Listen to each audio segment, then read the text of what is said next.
So I'm in Clevedon, and in 1863 this small little town was actually called Wairoa, after the Wairoa Gorge. And this town was a frontier town. There was actually only a track that connected it to Auckland by road. Like the nearest civilization would have been Drury, so there was like a track through the bush, and the town was serviced by boats that came up the Wairoa Gorge over that way. So when we look at these names, we're looking at some of these people that used to live in Wairoa back when it was a extremely dodgy frontier. And this is Alex Bell, James Bell. Alex Bell, who departed this life June the 18th, 1860, I think that is. And he was only 39 years old. And his son was George Bell, March the 31st, 1875, 72 years. And then David Bell, 1878, 6 years, 11 months. And Alex Bell, 1879, was just 15 years old. So the Bell family must have had a extremely arduous life. Hi, Mr. Copter. You're filming me and I'm filming you. So the Bell family is one family that had quite a bit of tragedy, I'd say, when this was a pioneer town. Here's another one. John Matheson died 1866. William Matheson 1867. Margaret Matheson 1870. James Matheson 1885. So he's in his 20s. Elizabeth Matheson 1861 to 1897. Gee, they all had short lives. Jane Matheson 1865 to 1902. Oh, life must have been so hard, eh? It doesn't actually say how they died,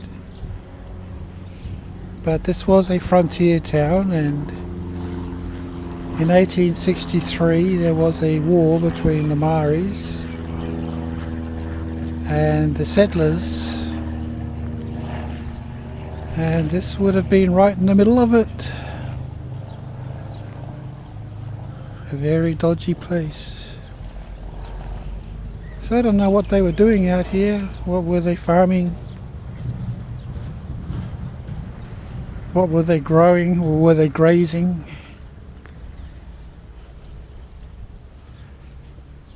So a lot of the land in New Zealand was not arable.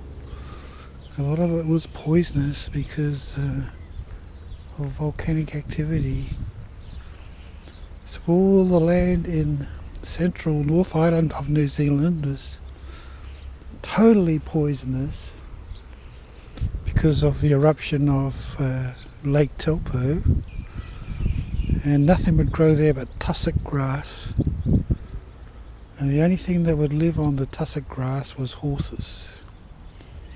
Nothing else would live there. Yeah, so they, after World War II was over, they actually sowed all the land with blue cobalt. And apparently this was true of Auckland Isthmus and all the way up to Whangarei. along the coast there, that land would grow nothing. So they had to sow it with blue cobalt to get its chemicals back to being suitable for growing arable plants, and most importantly growing grass, which could then be grazed on. Yeah, there was a lot of work to build this dairy industry in New Zealand, and now we've got people in power who want to actually get rid of the dairy industry.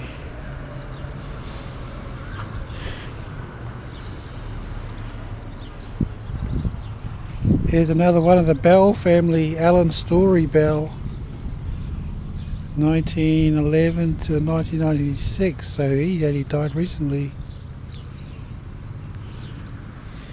So their descendants eventually began having long lives again, but the first few generations seem to all have died either in childhood or in their 20s. So life must have been bloody hard in this place, in this little town right out on the edge of the frontier, the wild south, probably the wildest British frontier there was at the time in 1860. And before that, in 1840, people would have been living here. Would have been a hard life. Makes you wonder what made them leave their homes and come all the way out to the other side of the world on a pretty dodgy journey in itself on the ship. Like 3 months, I think, on a sailing ship. Yeah, and just to come here and farm the land, surrounded by hostile tribespeople. So the Bell family and the Mathesons, probably still some of them live in this area by the look of things. And this little graveyard is a minefield of information for people who know this area, and I guess some of them will be listening to this video and going, yeah, well, you don't know the real story. And that's true, I don't. So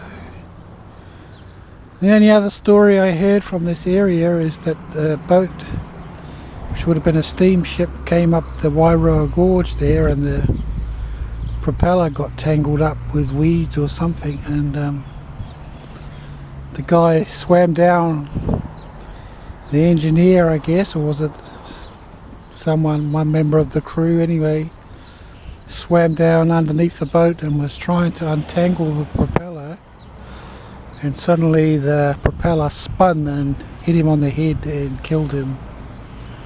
So he'll probably be buried here in this graveyard. I think that was somewhere in the 1860s as well.